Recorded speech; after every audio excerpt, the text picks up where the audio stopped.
This is the new TC Pride Podcast, episode 103, a special extended one-on-one conversation with TC Pride Board Chair, Darcie Baumann. TC Pride Podcast, we are on location in beautiful St. Louis Park at the West End Shopping District, which is this beautiful part of St. Louis Park.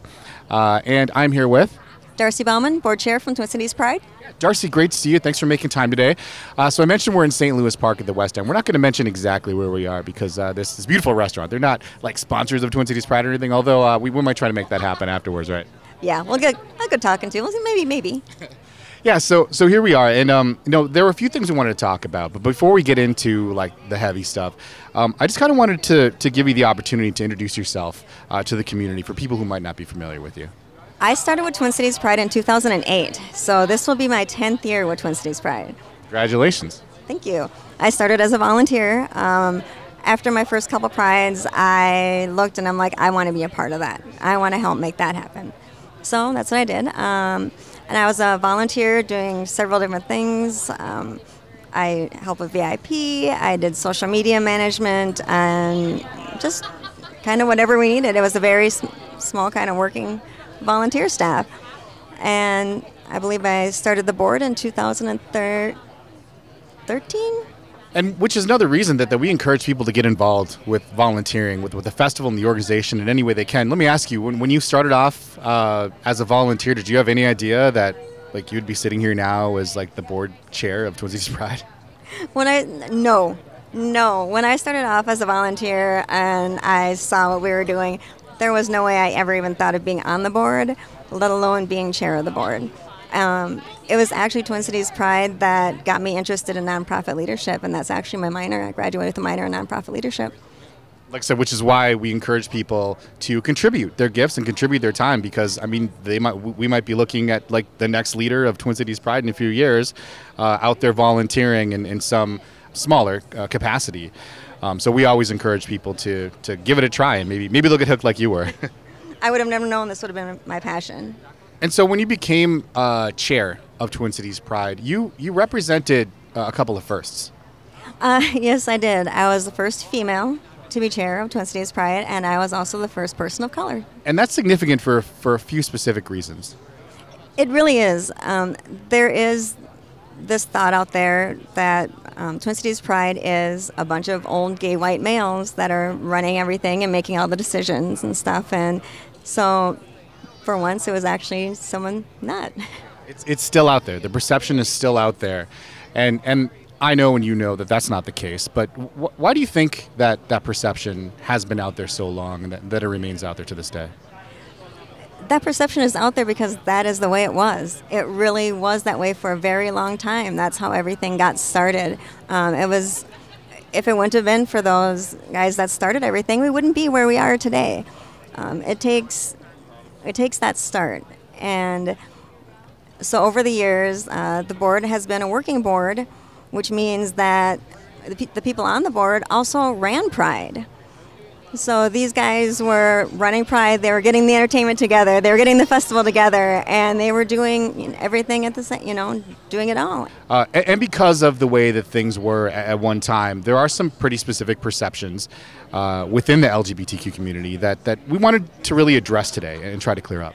Oh, definitely. When I started on the board, I believe there was one other female, and I was the only person of color, and that has completely changed.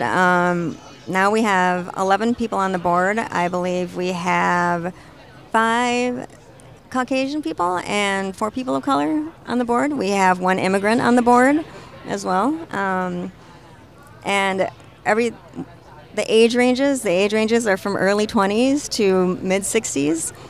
So we're covering Gen X, we're covering millennials and baby boomers, which really gives a very different perspective. When I first started on the board, everyone was pretty close to the same age, maybe a little older, but now we have just this great perspective from all over.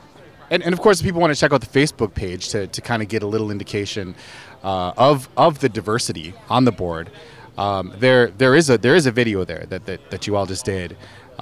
where you all are talking about what Pride means to you. It's a great video, so you encourage people to check that out to get sort of a more accurate representation of what the diversity on the board is like now. Oh, definitely. That video was so much fun to make, and when we went and did it, we weren't there together. We didn't know what the other person was going to say, so it was actually very interesting to see what each person on the board had to say, and you got to see what their perspective of and what they wanted to bring and why they were there. So you kind of get that idea then when we're in meetings and we're making decisions, where their mind is and what they're thinking. And so today we're really kind of talking about sort of misconceptions and sort of representations that aren't entirely accurate. And what's interesting to me is that when people think about the LGBTQ community and the people who tend to show up to protest, I think the characterization, whether accurate or not, is that it tends to be faith organizations or family values organizations or things like that. And while those people do certainly show up at Twin Cities Pride events from time to time, we really wanted to talk directly to a different group of people with some pretty different concerns that have been expressing them in Twin Cities Pride recently. And before we talk specifically to those people, let's talk about how this all kind of got started. Well, we have to look back to the tragedy of Pulse, unfortunately, which happened 2 years ago, and it was approximately 11 days before Twin Cities Pride, which was a horrible tragedy and led us to look at everything and thought, what are we going to do? What is the impact going to be? And as a board, we look at everything as a whole. We look at everybody's safety. How can we keep everybody at our events safe? And by doing that, we spoke with the local police and decided that we would have heavier uniform coverage, at our parade and at our festival, just to make people feel safe. People were calling and emailing, should I come? Should I not come? Is it going to be safe? So we did have we had very much increased uniform police, which we thought everyone would feel safe with. We found out after Pride that was not the case. And I think that, literally the world changed. Changed. Overnight. And there were some really tough decisions that had to be made.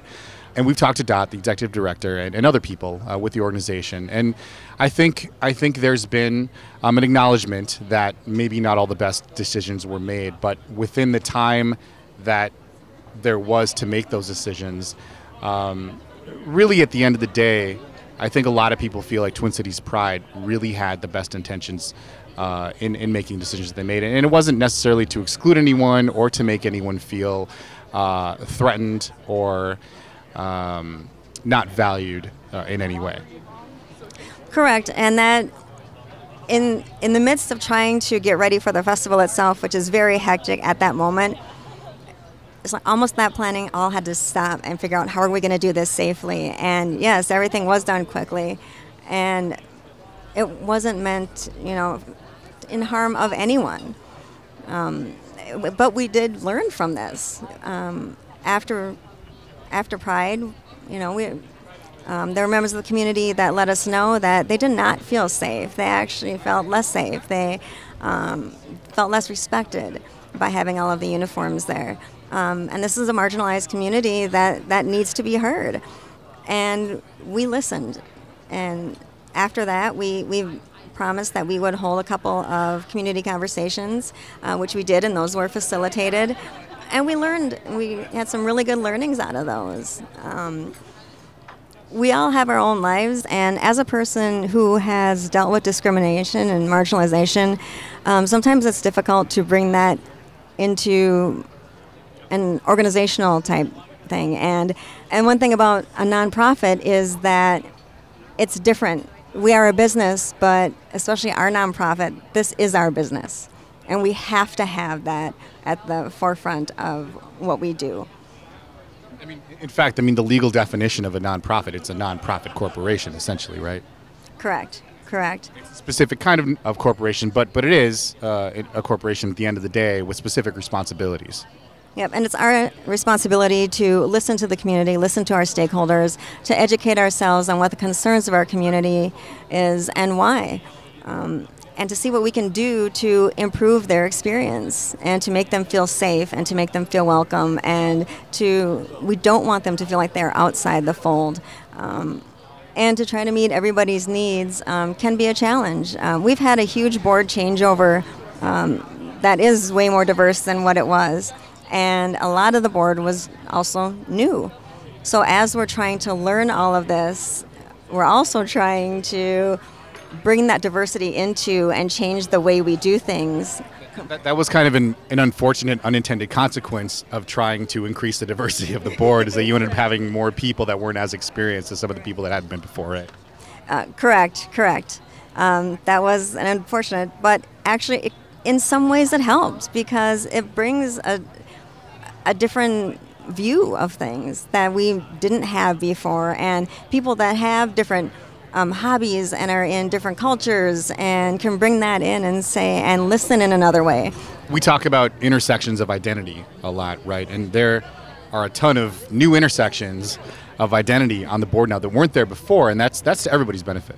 That is to everybody's benefit, and I think one of the biggest challenges was we've always run it a certain way, and Twin Cities Pride has basically a set volunteer staff. We only have 2 paid staff, but we have a kind of a set volunteer staff, and we've always run it the same way. It's been kind of just a habit. You run it the same way. But then you come in with a new board and different people and looking at different needs and different ways of running it has been a challenge. It's a great challenge, but it's one that we're definitely working on.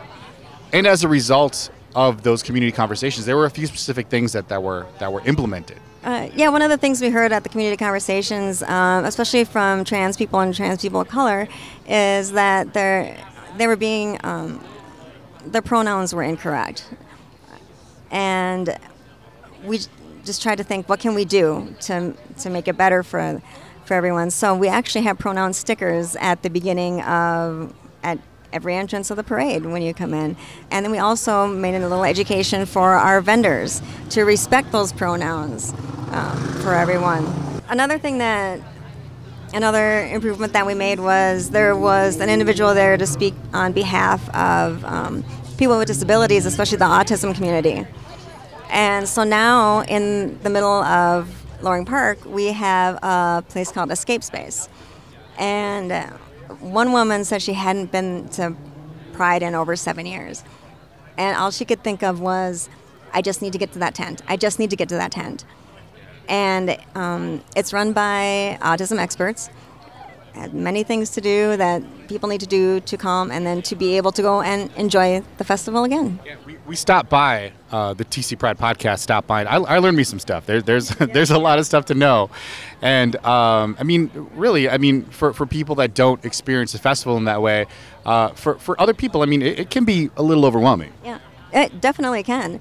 I mean, especially for people that aren't able to go to many places, to be able to come to a festival this large, actually the second largest outdoor festival in Minnesota, second only to the Minnesota State Fair, to be able to come and actually have that space to go and to, first of all, not only, you're living with your autism, but now you can see your community and you can be a part of your community and you can celebrate with everyone as well. Yeah, and and as we talked about in the podcast before, there are certain sub-communities within the greater LGBTQ community that at times feel what's described as erasure. And I know in the past I've heard concerns from people within the ADA community that there has been that feeling of erasure within the community. It's just another way that Twin Cities Pride has stepped up and tried to make everyone feel welcome and valued at the festival.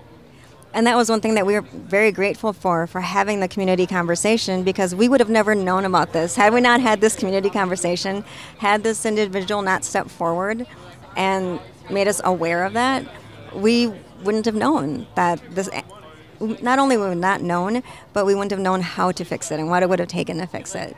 Some of it was a hard conversation. It really was. It's not easy, and these conversations aren't supposed to be easy. Because people have very strong feelings and very hurt feelings, and are feeling, like you said, there's an eraser feeling on things, and oftentimes it's because others don't know or don't understand. I mean, also speaking of communities that feel that sense of erasure within the greater LGBTQ community at times. So I know that the bi and the trans community were also afforded a lot more visibility last year. Did you want to just maybe mention? Yep, we actually had our first trans flag last year, which was great. It was so along all of the flags, the rainbow flag, the bi flag. We now have the trans flag. There's the leather flag. So. Okay, so people that haven't been to the parade, okay, we should probably clarify that these things are huge. I wish I was Dot right now because she knows the dimensions of these flags. It takes, I want to say, 25 to 30 people to carry one of these because they are just huge. They have these huge handles and they are heavy, and it's amazing to watch from up above, to watch these flags go by and just walk down the street. It really fills you with pride, right? It really does. It really does. And it also reminds people of the subcultures within our community. And so there were a lot of good things happening in 2017. Obviously, it probably felt like the trajectory was going really well. And then things happened. Then there were some unexpected circumstances that occurred related to current events that probably most people are familiar with now, but maybe you'd like to kind of explain kind of what else happened in that sort of immediate lead up to Pride 2017.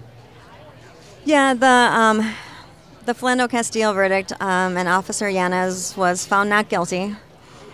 Which was a national story, but it happened here in the Twin Cities. Correct. It happened here. It happened right around the corner. It was here in Minnesota. It was people here were affected by it personally, on a very personal level. And it wasn't just the queer community at that point. It was the greater sort of progressive community. Everyone was involved in what was happening around then. Exactly. This is not just in the queer community. This is a nationwide thing that we are addressing right now, and continue to. Correct. So, as an organization, we look to what can we do. The year before we had Pulse, and now we had another grieving community. So what can we do? It was during this time that, again, since it was so close to Pride, we were kind of trying to hurry up and figure out what's the best way to handle this. What can we do? How can we help? But during this planning, we were told of a comment on Facebook that was a threat that was made against police officers, which was very difficult. It's very difficult to hear that. We understand the anger. And as an organization that is trying to bring everybody together, how can we have an event that has 300,000 people when someone threatens to throw a brick at a police officer in the parade? And of course, at which point the message on social media or the media, whether accurate or not, it was Pride bans police from parade, essentially, right? Correct. With all of this happening, we're like, what can we do? What can we do? And the thought was, okay, if we had one car instead of having all of the police departments. The required unmarked police car leading the parade, right? Correct. The city of Minneapolis requires that we have one police car. And it's been tradition throughout the Pride Parade, and I know many parades have just a ton of police cars with their sirens going that are the first thing for the parade. Well, the permit says that we have to have one in order to clear the way. So our thought was, instead of having the lights, the sirens, and everything else, that we would have one car. For people, again, that haven't experienced the parade, traditionally it's the sirens, the cop cars, and then the motorcycles. Yes, the motorcycles. It's starting when you hear the roar of the Dykes on Bikes. And that's sort of generally accepted as the official start of the parade, right? Correct. Yep. when you hear the Dachshund bikes, that is our start of the parade. And it's an awesome sound. It's amazing with all those motorcycles going at the same time. It is loud, but people love it. And so obviously there were some concerns to address with the police, and we've talked with Dot and other people on the board about how the messaging wasn't necessarily delivered in the most accurate way. Correct, and that messaging was not delivered in the best way, and unfortunately, nor did the way we went about it run in alignment with our values. Whereas we thought we were helping out one group of people, we really failed in the fact that we were missing a whole other group of people and alienated them, which was not our intent to do at the time. Yeah, and maybe you can talk a little bit more about that, because I think this is important. We talked just a little bit ago about how Twin Cities Pride really does represent not just the one big organization, not just the one all-inclusive queer community, but lots of different groups of people within that community. And it's hard to make sure that you're meeting everyone's needs as well as they feel you should be. We have so many sub-communities within our community. Which is another sort of like weird unintended consequence that kind of makes things complicated, but it's a beautiful thing. But it's the world. As I mentioned earlier, we have the largest stakeholders. We have everybody. In the world, there are sub-communities. And all of these sub-communities that we deal with every day, we also have to deal with that pride every day, and to try and meet everybody's needs, and to try not to offend everybody, and to try and be respectful of everything.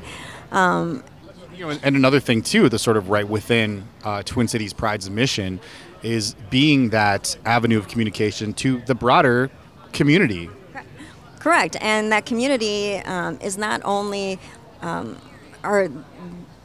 the rights that we've gotten as, LGBT community. It's, celebrating racial rights. It's celebrating also people in their professions. I mean, there was a time when you couldn't be a black police officer. There was a time when you couldn't be, and people being really proud of the fact that they were able to now be out at work. For the police officers, they were proud of that. And they very well should be. Policies have changed. That's how we get policies changed, is people of color join different professions and policies get changed. LGBTQ community people get involved in different things and policies change. And that's, we are all people first. We are people before our professions. We are people before anything. And speaking of policy change, so as a result of the decisions that were made last year, based on the events that happened leading up to Pride, there were some organizations that didn't feel that Pride handled things as well as they could have, and made some pretty specific demands about what they wanted to see happen with the organization. There was. The Justice for Jamar actually held a protest last year at the beginning of the parade. And they did give us later a set of demands that they had for us based on this particular situation. Not this particular situation, but this issue in general. And in fact, they were out in front of the parade with the protest that people probably heard about, and they were actually announcing their demands over a loudspeaker to the crowd, and it was a significant group of people, and they did a die-in, correct?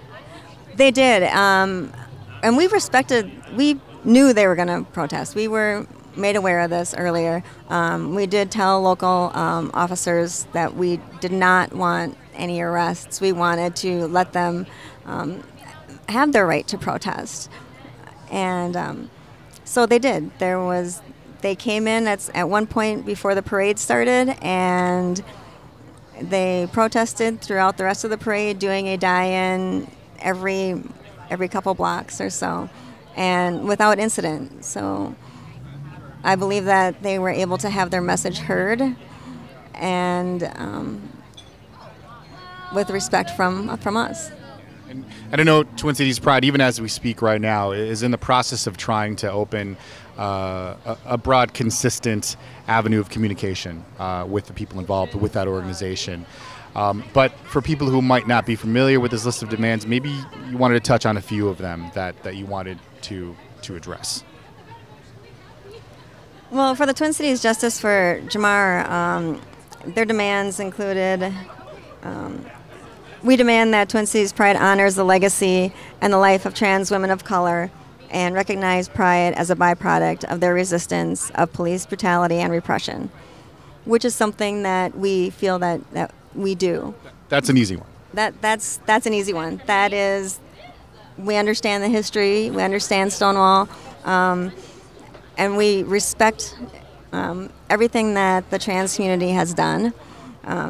We also, within our changes in the organization, we have a community outreach committee that has funding that we use for organizations, and some of them are, trans-oriented. And that's a semi-new thing that's been brought on somewhat recently. It is. It's just been the last few years where we started slowly helping out here with little things, and now we actually have a separate community outreach committee for these things. And so, like for that demand, we've talked about already today about how there are these perceptions, right, within sort of the broader community that prevent people maybe sometimes from recognizing the actual priorities of the organization. And I mean, do you think that, because you just read that first demand and we were able to sit here and both, just from how well we are familiar with the organization, we're able to be like, oh yeah, that one's easy. Like, we obviously honor and acknowledge those things. But do you think it's those sort of older held kind of misconceptions that might be behind a demand like that we were able to just be like, oh yeah, we care about those things? Yeah, I think it is that older feeling, because I feel that people might not interact as much with our social media. They might not interact as much with our website to know what we do and what we're thinking of doing. When we're trying to plan our events for the year, we look at, what can we do for this community. Last year we had the transgender film series. It was a whole film series. I believe it was like 3 or 4 weeks. We had movies such as like Free CC, and then we would have a discussion afterwards. That was Gender Reel. It was the Gender Reel Film Festival. Yep. Yeah, that was great. It was great. We actually talked to the organizer in one of our episodes. Yep, that was something that I had watched the National Geographic's documentary with Katie Couric, and I looked at that and I'm like, can we do this? And those are the things where our ideas come from. And then we find people to get together with and make it happen. Because we do respect that. And we do, not only that, but films like that documentary, they educate people. It was really great. It was educating for me, and it was educating for a lot of the people that went there. But again, it's difficult sometimes for the organization to include those voices if they're not especially aware that those voices are there, that those individuals are there that want to have those voices heard. And even from, finding Joe at Gender Reel, sometimes we have to ask around. It's like, who's the best person to do this? So it's, finding those voices that, we might not know exist as well. Or we know them, we know of them. We just haven't been able to get in contact with them or seen how we can partner with them. Like, this was a great event. It was a great way for us to be able to partner with them. Yeah, and we've talked about before we started recording here. I think we were talking about how that's another kind of a mixed blessing kind of thing, that there are vocal members of the community that are willing to engage with Twin Cities Pride, whether it's on Facebook, whether it's at these town hall sort of community meetings, these discussions about these things. Because even though there are those dissenting voices, that there are those people that don't necessarily endorse every aspect of everything that Twin Cities Pride does. It makes more work for the board, and obviously to have to address these things, but really it means that the community is engaged and that there are people out there that really, really care about these issues. And at the end of the day, anything that creates that avenue, that forum for conversation is really a good thing. Exactly, and those are the things that we need to do. Last year we also partnered with about 25 cities around the world to do an equality march. which to commemorate Stonewall and to commemorate everything that's happened. So that was a last-minute thing that we brought up. Well, actually, that was brought up to us. And as Twin Cities Pride, we brought in speakers. We brought in out front to kind of help us also find speakers and find, which included, some Andrea Jenkins, and just some other great people to speak for the community. And I know we've said over and over again, we've reiterated probably until people are sick of hearing it, that is why it's so important for individual community members to reach out in whatever way they can available to them to let us know that they're out there. Correct. And, Twin Cities Pride also, we reach out to organizations. Dress for Success had an event, and I emailed them and I said, do you include all women? And so Twin Cities Pride is actually where you normally have to go to a government agency to be referred to Dress for Success. Twin Cities Pride can refer a transgender woman to Dress for Success as well. So it's a matter of also when you see something, ask, does that include our community as well? And so like I said, that was just one of the demands. There are several more that we probably wanted to touch on as well. Correct. There's demand that Twin Cities Pride combat state violence with the total elimination of police and law enforcement in their events. Unfortunately, legally, that's just not possible. We just can't do that. Why do you think? I mean, just from at some point, I'm kind of an outside observer at this point. I'm not on the board, right? I'm just here to sort of capture the voice of the community. But I mean, I would imagine that the people involved in the Justice for Jamar movement would understand that there is some sort of legal obligation for Twin Cities Pride to ensure the safety of everyone attending at some level. Why do you think that particular demand would be there, given what we've already talked about? I think that demand is there because people feel that we can have like a civil authority to look out for us at that point, people within our own community to look out for us. And that's more what they're looking for, and not believing in the system of law enforcement or the system of the police. So with that, they would rather have some of our own or some other people that are trained to do this instead of having actual law enforcement do it. But like we said, Twin Cities Pride is ultimately a nonprofit organization that has a responsibility to follow the law at this point. Correct. We need to follow the law, and we need to ensure that everyone who is protecting us is a professional, and that is their profession, and we abide by our permits. Without that, we wouldn't have our permit. So this would actually be a good time to talk about, before we go on to the others, what changes have been made this year in the parade with regard to police presence. Well, Twin Cities Pride hasn't really made any changes to police presence this year. However, Police Chief Arredondo, when we did go meet with him, the first thing he led off with was that he was not going to have police officers in the parade unless they were in plain clothes. With that, we just said, well, what about your police officers? How are they going to feel about that? And we said, maybe you want to do a T-shirt that we've seen before that has the rainbow flag across it with the shield, to give those officers the opportunity to let people know that they're officers, and to maybe march with a different contingent, someone that they know, maybe with fire, maybe with EMT. And so that was, we were actually very surprised to hear that come from him. As soon as we sat down, he said that he had a couple conversations with some elected officials and decided that right now, with the state of the world and the state that things are, and the relationship between the police and people of color and trans people of color, that right now might not be the best time to have them in the parade. However, plain clothes or in the T-shirts, he did think the T-shirts were a good idea. They would be able to be in the parade.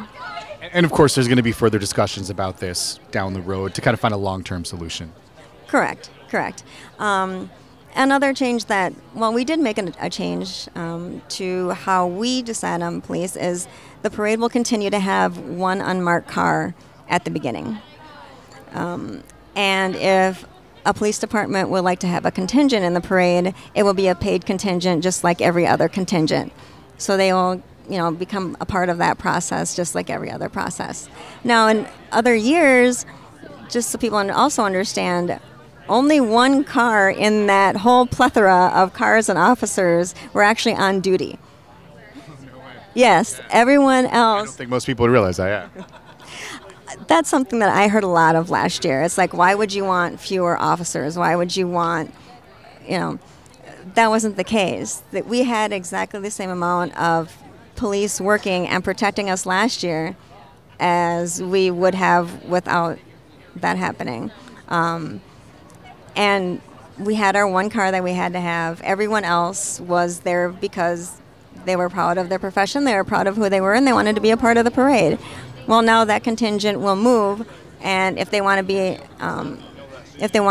a part of the parade, they will need to purchase a contingent.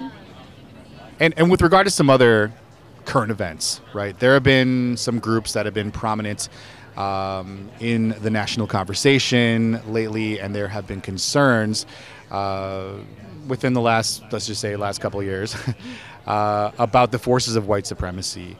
And one of the demands that Justice for Jamar made has to do with Twin Cities Pride vocalizing their resistance to those forces.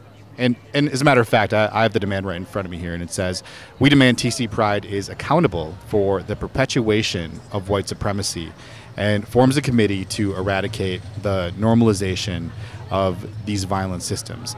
Now, as I interpret this, what this is saying is that they want Twin Cities Pride to take accountability for the perpetuation of white supremacy that they feel is prevalent in the community.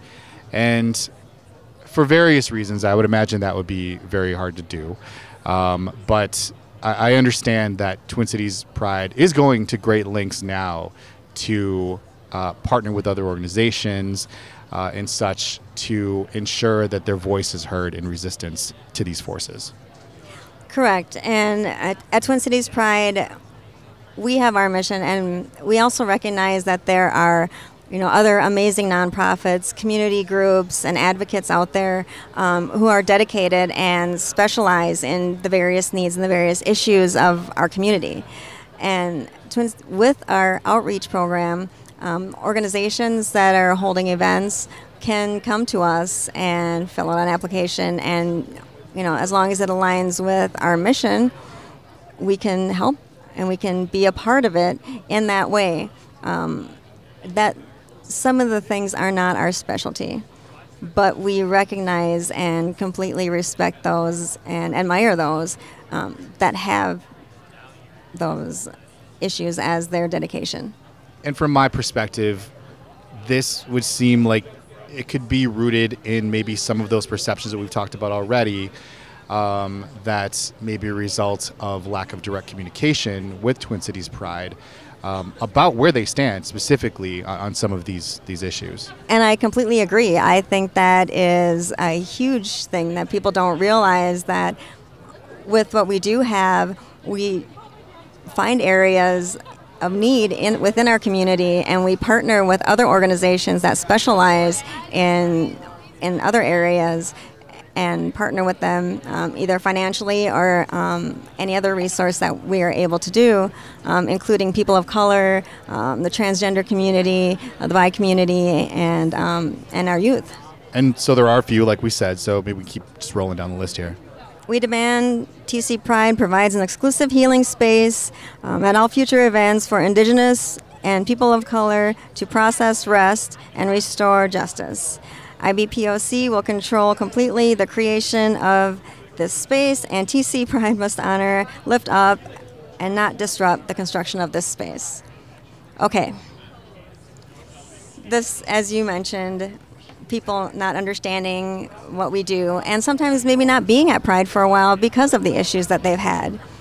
So for the last 10 years, we've actually had a tent that TC Pride provides for free at the P2P stage.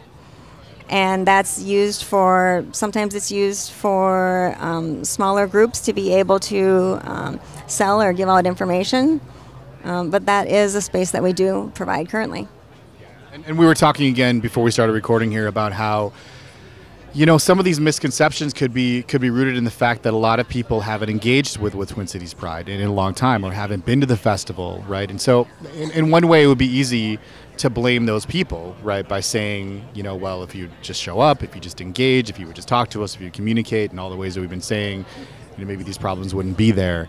But we also want to be careful to acknowledge that a lot of those things that maybe drove people away in the first place, like, were the responsibility of Twin Cities Pride at one time. So I guess from where I'm looking at it from, it seems like there are certainly opportunities for growth, both individually and to grow together on the part of both sides of this discussion. Oh, correct. Just to get the word out there, and just that this demand was made. And I understand that some people might not be comfortable or have not been comfortable for a long time coming to Pride, and not knowing that we have a space like this, or not knowing that, you know, TC Pride does spend about $10,000 a year on this tent and this space that is managed by the director of the P2B staging area. And we were also talking too a little here before, and we've talked before too about how, you know, 400 something plus episodes now. I've had the privilege, I've really had the amazing opportunity to go out in the community and talk to people representing every identity that you can imagine, every intersection of identity that you can imagine. And what I've encountered, and I don't, contrary to popular belief, with 105 episodes, I don't record every single conversation I have. You would think I do probably, but I don't. I've had some really honest, really frank conversations with people. And what's interesting to me is that I run up against that more often than I think even people involved with Twin Cities Pride would even like maybe realize. And there a lot of that hurt, a lot of that trauma, a lot of those opinions are really quite hardwired into certain parts of the community. I mean, I'll sit there and talk to people and say, well, no, from what I've experienced, the board isn't that particular demographic, and these things that you're saying about the board aren't entirely accurate, or about the organization in general aren't entirely accurate, and these things have changed, and these things are in the process of being changed, what have you. And I run up against so much resistance from people. I mean, not even like in an aggressive way, but just so much resistance in terms of like their inability to believe that things even could change from where they understood them to be at one point. And that's why I'm saying that these conversations are so important, because that's really the only way that things are ever going to change. And at the end of the day, having those conversations in any way is always going to help. Oh, correct. And it's so hard for people that have had very bad experiences over and over and over again to even want to give Twin Cities Pride a chance, or to even think about, why would I want to go to Pride? You know, last time I went there, you know, I was treated like this, or I was treated like that, or nobody cared about this. Actually, I remember the argument for this stage and the argument for this tent. This I believe the first year was when I started, when we started this whole thing. And that's right, you've been around for a minute now. This will be my 10th year. Yes, I've been around a little bit. So and for me, it was really interesting, and I understand that's okay. So that said, as a person of color, yeah, as a person of color, and having been around for a minute, it's been really interesting for me to see how the culture, how the ideas, how Pride itself has changed. That has been amazing. Now I understand when I first started, if I had been coming for a while and that's all I'd seen, I wouldn't want to come back either. But yeah, so now we're making those changes. And sometimes when I first started on the board, I was that other voice. It was, you know, it was kind of a board where everyone had the same opinions on things. And I was like, wait a minute, I don't see it like that. And so, yeah, if you've always had a horrible experience, you wouldn't even think of going on the website to find out any communication. You wouldn't even think of going on Facebook. So I've seen a lot of change, and I hope that people understand that, you know, the more you come, the more you see things, you can actually give us an idea on what we can improve from here. And I'm not a community facilitator in any way. I don't play one on TV. I've really had the amazing opportunity to be able to, in a sense, learn at the feet of some of the best, really around throughout my time being involved in Twin Cities Pride and various other organizations here. But I know that a lot of times healing from a specific situation can often begin with the acknowledgement of wrongdoing. And I don't know that, I mean, certainly at certain times along the way we've done that in other conversations we've had with various people. But I mean, really, I mean, we have this opportunity. I mean, let's just cut to the chase, like right now. In the past, maybe even the not so distant past, Twin Cities Pride has screwed up, has made mistakes, and it's important, I think, for the people who feel that they've been harmed by those mistakes to hear that acknowledgement and that commitment to improve in the future and to make sure that those people's voices are heard. And I completely agree. As I mentioned, when I first started, if that would have been the Pride that I knew all the time, it would have been difficult for me. And which is why I continued to volunteer, which is why I made nonprofit leadership my minor, which is why I wanted to be more and do more with the organization. That's right. You put that fancy piece of paper on your wall recently, huh? Yes, I did. I graduated in December. Congratulations. But to me, it gave me the opportunity to understand more of what I was doing and what I could do.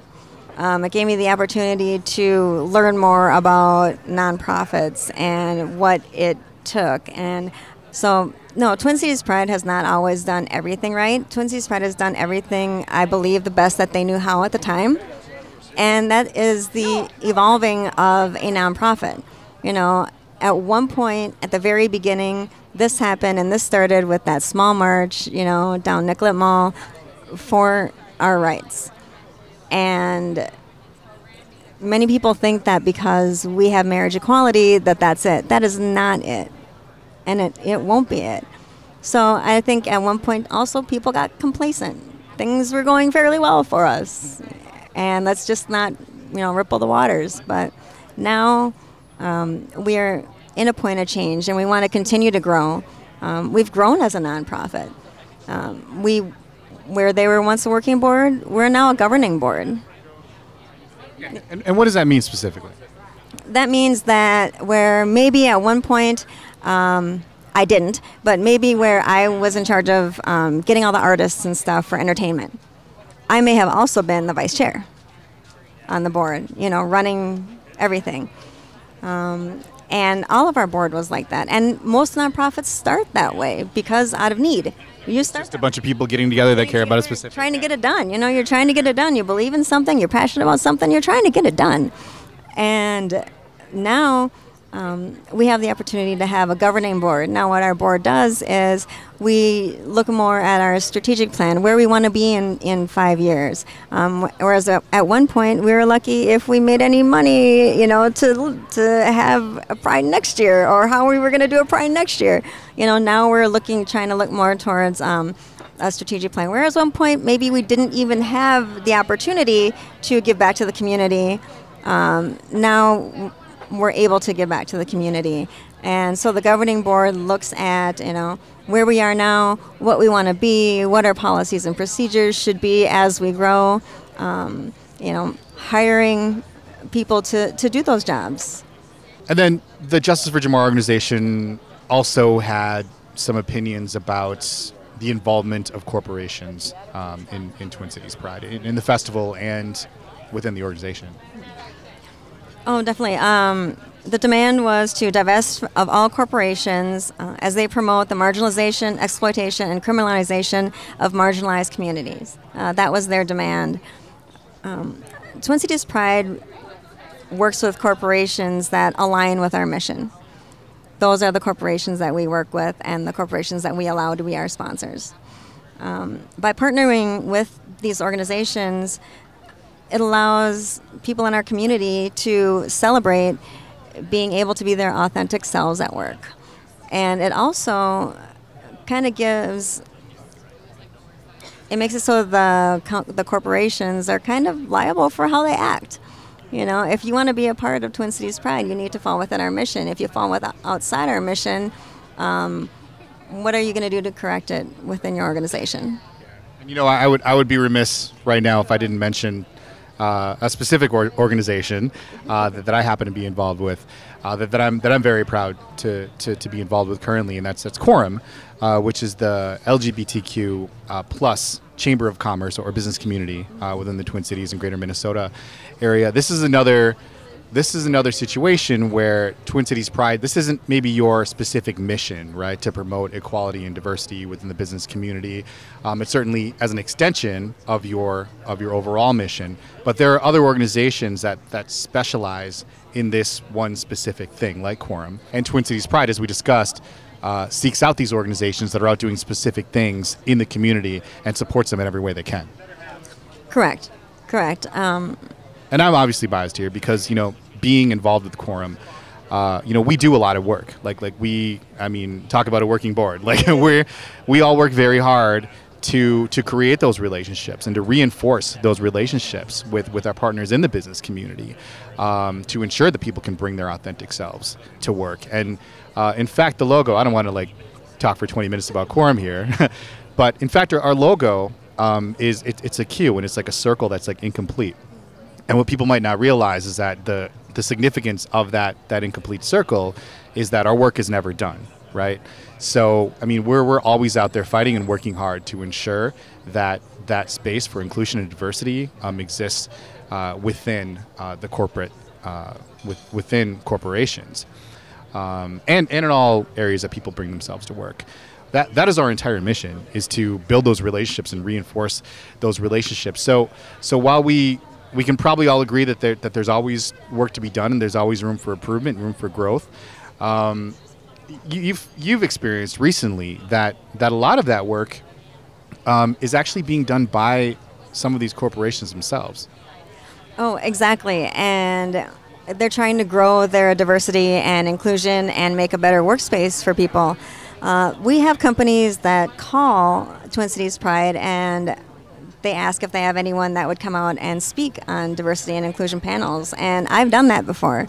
There might be newer, smaller companies that want to create a great workspace, and there might be some that have been around for a while and realize, hey, we need to learn a few more things. But they're actually reaching out to us and asking for that help. And so I think instead of divesting in these companies, we need to invest in them and help with the education portion. Yeah, and I'm sure people are aware that Twin Cities Pride, let me see if I get this right, is that the festival itself is the largest free pride or outdoor festival in the nation, right? I think it's one of the biggest of all the festivals, essentially. And the corporations, at the end of the day, have a little bit to do with that. Correct. Without the corporations, we wouldn't have a festival. We have approximately 450,000 people that come every year, and the corporations are a huge part of that, you know, as far as sponsorship is concerned and as far as support. And then I'll read the next one here. It's kind of a two-parter. Number 6, actually, is we demand the TC Pride funds and organizes a town hall meeting alongside marginalized groups, including but not limited to TC Justice for Jamar, Native Lives Matter, and Justice for Marcus Golden. The second part of that is it's October, and this was written some time ago, and TC Pride has failed to reach out to us. We angrily request that TC Pride contact us within the next 2 months. Now, it's my understanding, and I might be wrong, correct me if I'm wrong, that there have been efforts, at least to some extent, on TC Pride's part to reach out to these groups and create those avenues of communication. Correct. And after seeing this, the difficult part was finding the person that we needed to talk to, because as a group, didn't seem to be necessarily an organized leader, or we weren't quite sure who to get a hold of. So once we saw this, we did get a hold of them on Facebook. Which in all fairness is kind of often the case with kind of small organizations, right? Correct.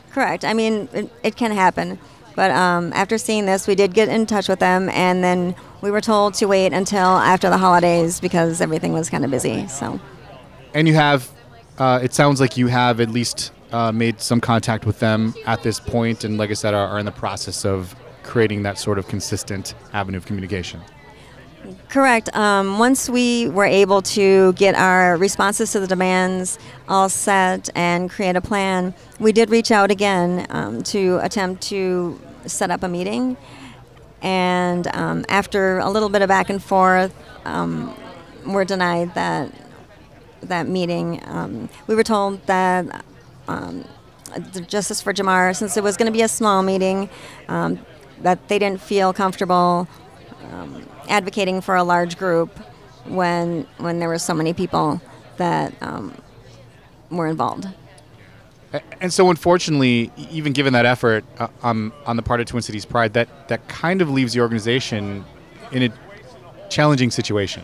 It does, because, I mean, and it wasn't just getting a hold of them, it was also, so in order to have what we felt was a true conversation in, trying to bring all of these groups together, we also needed to get a hold of the Minneapolis Police Department.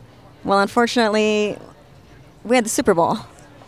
And from the time kind of we were possibly ready to start thinking about having these town halls. Everybody was thinking Super Bowl.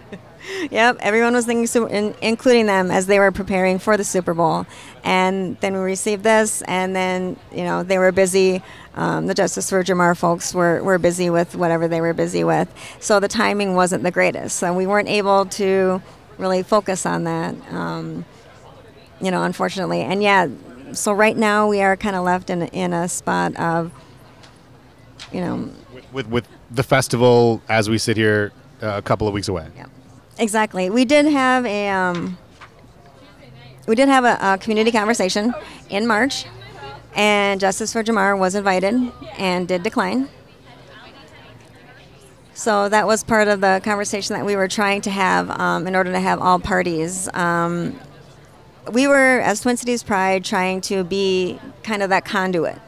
There's all these other organizations. There's Justice for Jamar. There's Stonewall, DFL. There's the police officers themselves. There's Native Lives Matter. There's all of these other groups, and to side with just one group or one side of a group to create a town hall seemed one-sided. To push something on one side. We really wanted to have an actual conversation. And we should mention that Stonewall DFL was fairly well represented, and we did thank them. They were actually on the podcast, on the episode that we did about that conversation, and we expressed our thanks to them for coming up to make their voices heard.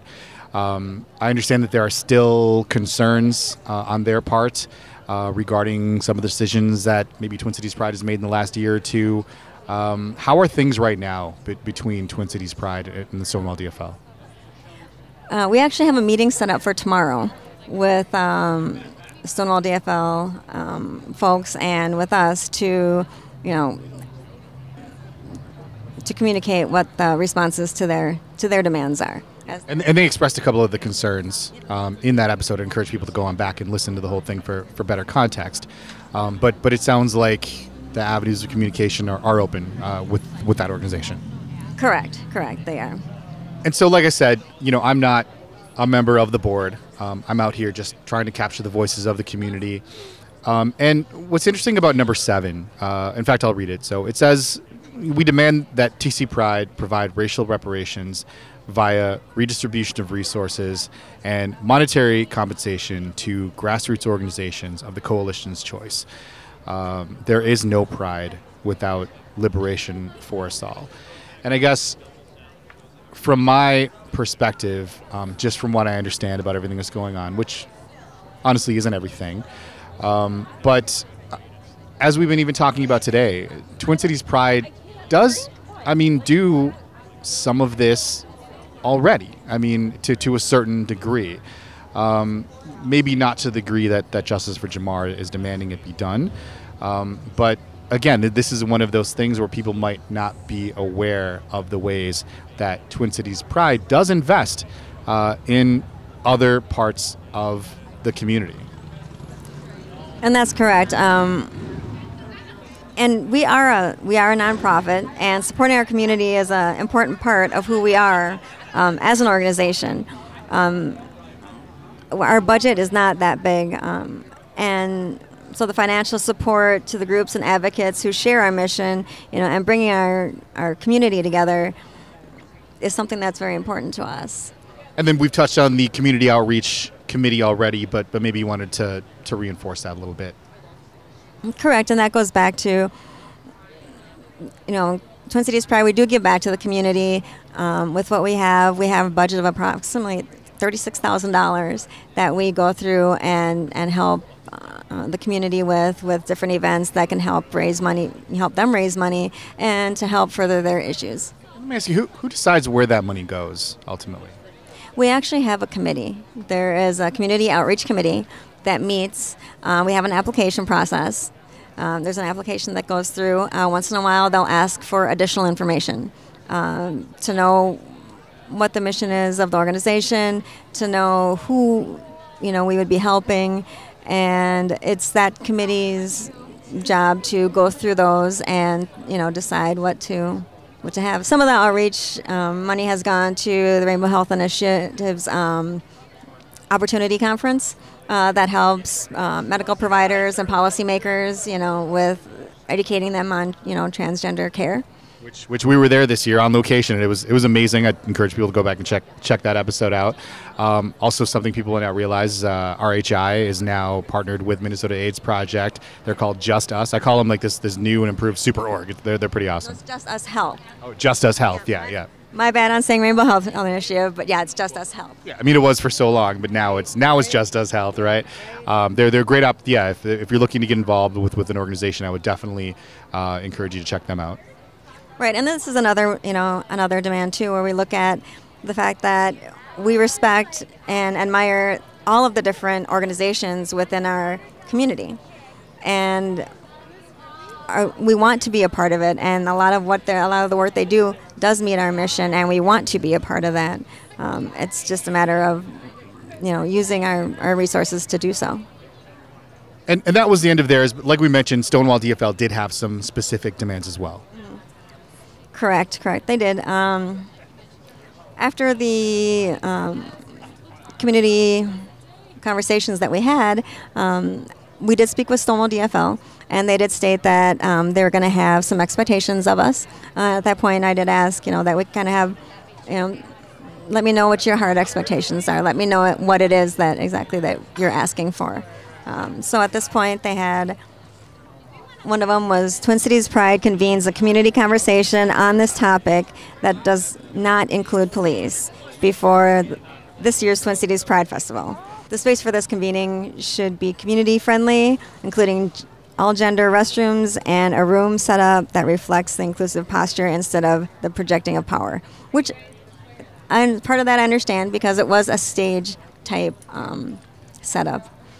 So that one sounds pretty reasonable. Yeah, it does, however. We will be meeting, so our reply to that one is, at this point, it's so close to Pride. There is no way that we could, do another town hall type meeting in order to share our response.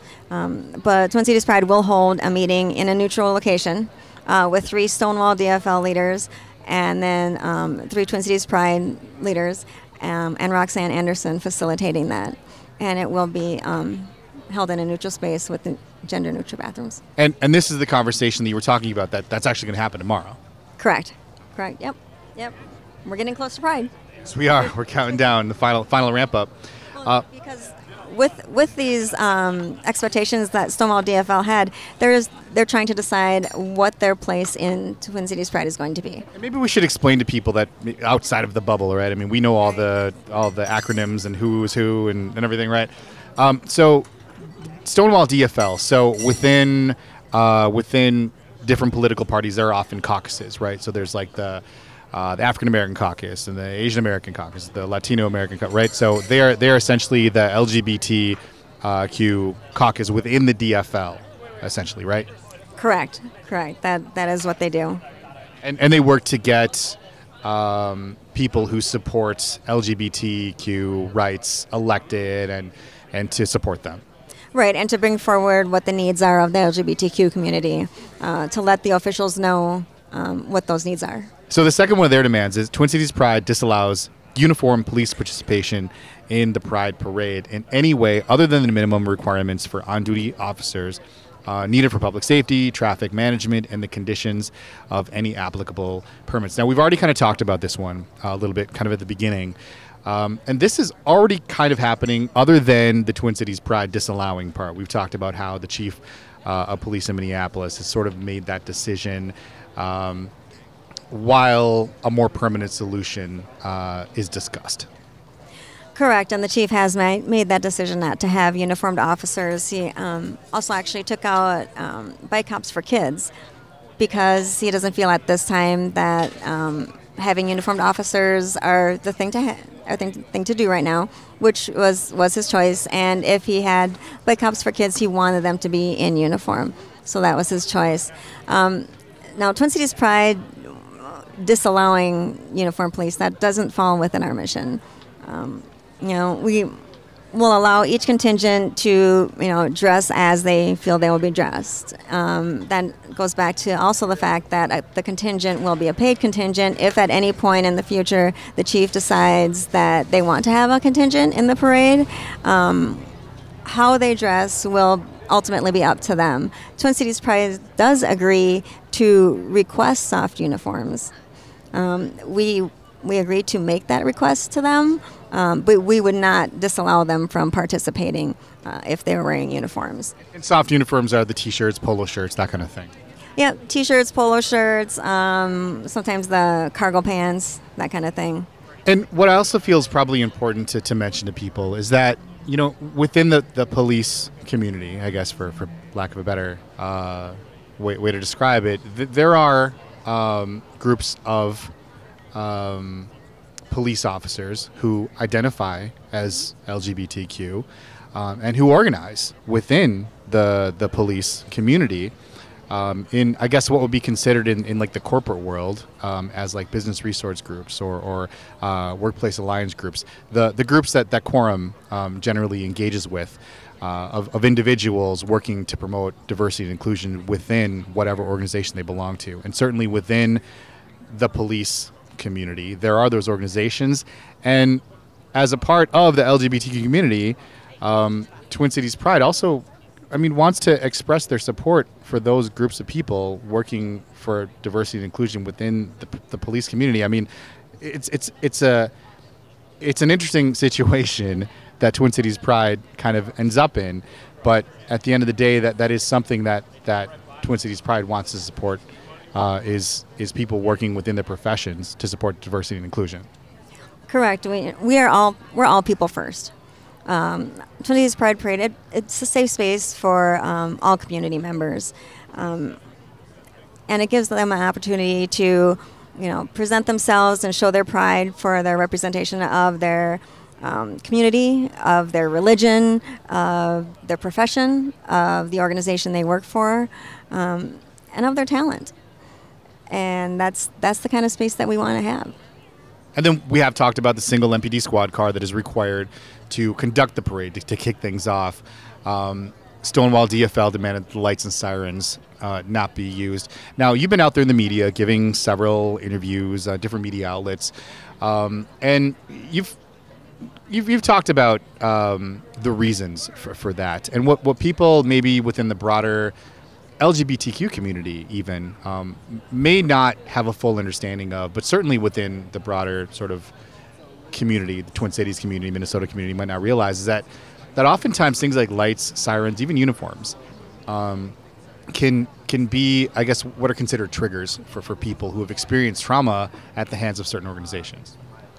Correct. And for that reason, we have agreed to, only what's required by law. And the lights and sirens are not required by law. The lights and sirens are not required by law. And I believe last year that they did not have lights and sirens either. And we want people to feel comfortable. So now at the beginning of the Twin Cities Pride Parade, you will hear the roar of the Dykes on Bikes. The motorcycles will still be there. The motorcycles will still be there. I think you'd get a lot of angry phone calls if the motorcycles weren't there, personally. Oh, I know we would. Yeah, those are always a crowd favorite. And so then the next one is Twin Cities Pride insists that additional law enforcement presence is not welcome to join the required single MPD squad car at the front of the parade.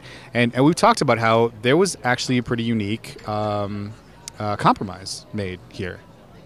Correct. At this point, we decided that the new normal for Twin Cities Pride will be to have the one unmarked police car that needs to clear the way, and that is how we will do it going forward.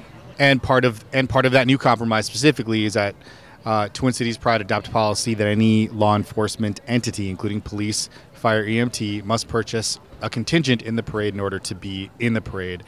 And while that they are not in uniform when doing so, most of that has happened this year.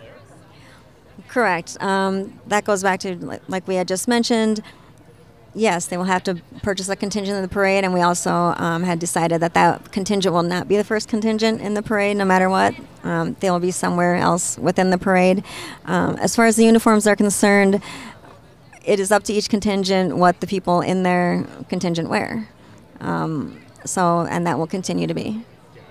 And also at the actual festival itself, which is number 6. Stonewall DFL is insisting that on-duty police officers working at the festival wear those soft uniforms. We talked about our T-shirts and polo shirts, that kind of thing. Yeah, in this case, on-duty soft uniforms would be like the polo shirts and the cargo pants.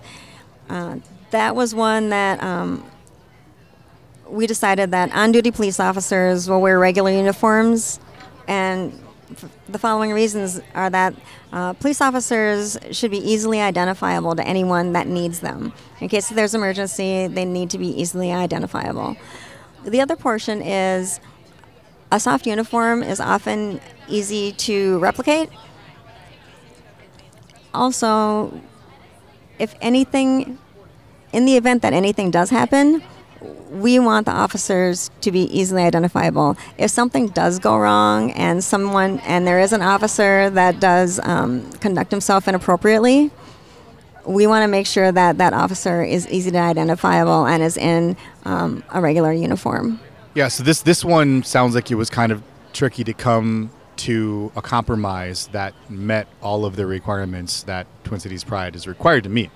Correct, and some of that goes back to our organizational responsibility of making sure that everybody is safe.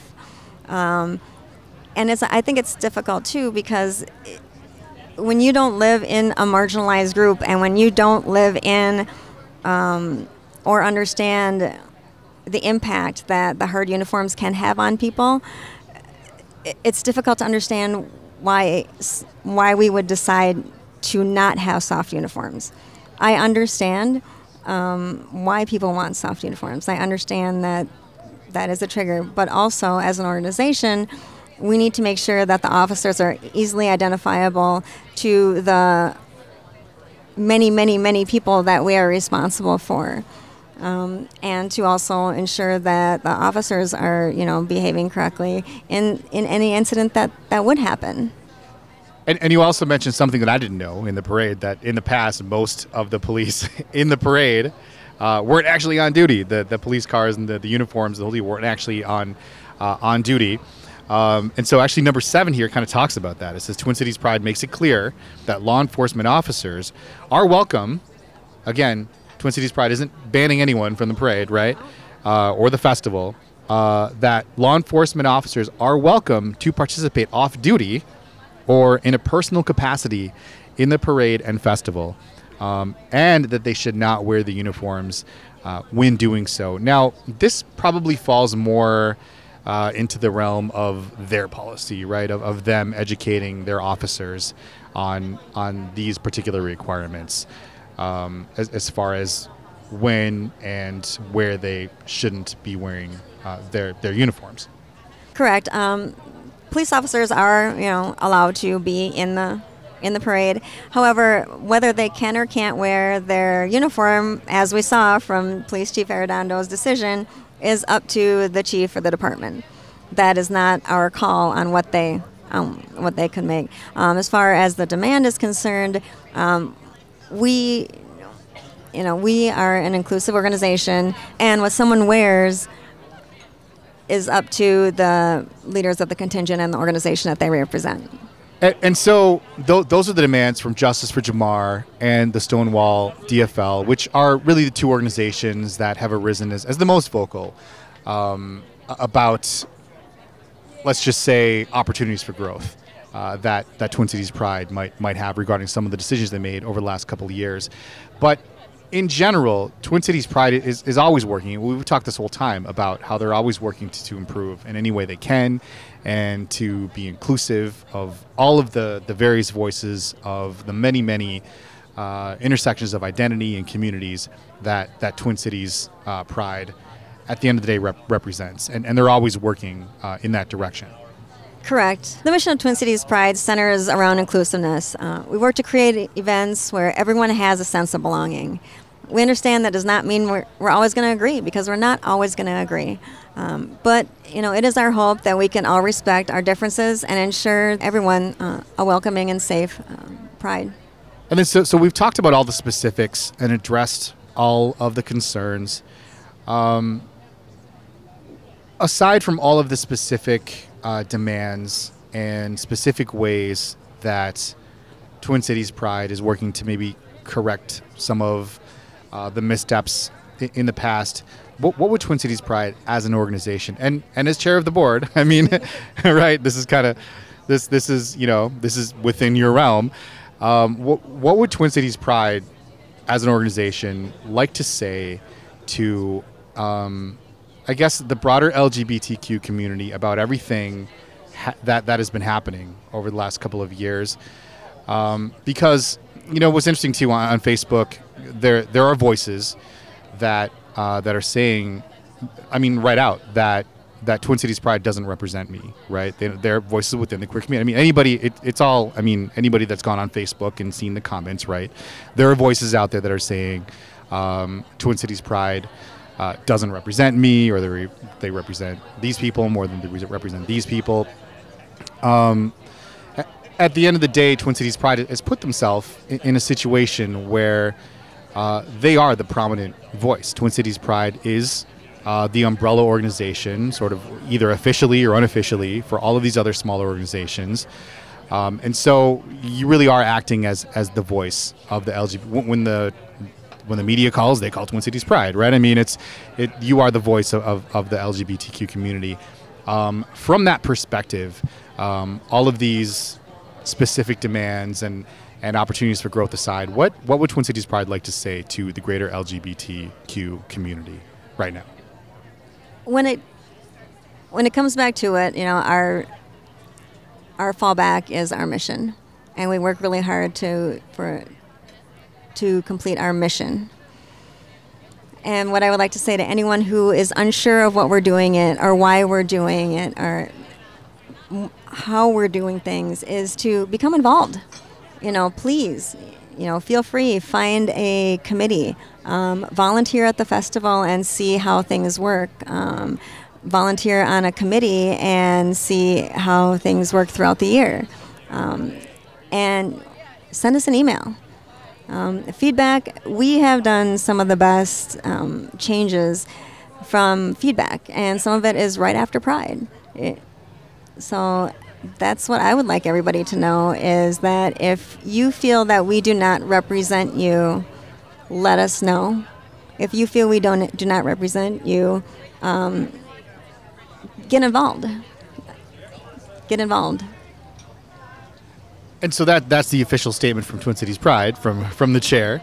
What would Darcie Baumann like to say to the community? As you said, being involved in the community for a long time, being involved with the organization for a long time. What would you like people to know about you? Maybe take your chair or the board hat off for just a second and just really talk to the people that will be listening to this, to the broader Twin Cities and Greater Minnesota LGBTQ community. What would you like them to hear directly from you? This is your opportunity right now to talk directly to them. Wow. As myself, let's see. I grew up in a small town. And as one of my friends said a couple of years at Pride, I was the diversity in our school. And I would just like everyone to know and to understand that Pride means a lot to a lot of people. And how it's shaped and structured depends on those that get involved and make it what they want to see. And that's what I've done. And you sitting here right now talking to me is kind of evidence of that, right? I mean, yeah. Like you said, I never thought that I would be doing this ever, but I enjoy it. So. And here you are, and we're all thrilled to have you here. Well, I'm glad you're happy to have me here. I hope you're still happy to have me here after Pride. No, and just.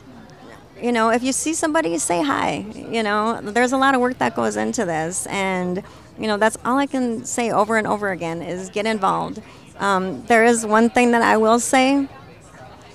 When everything happened in 2017, and I monitored our Facebook page, and when I monitored it again last year, those were the one times that I actually saw everybody.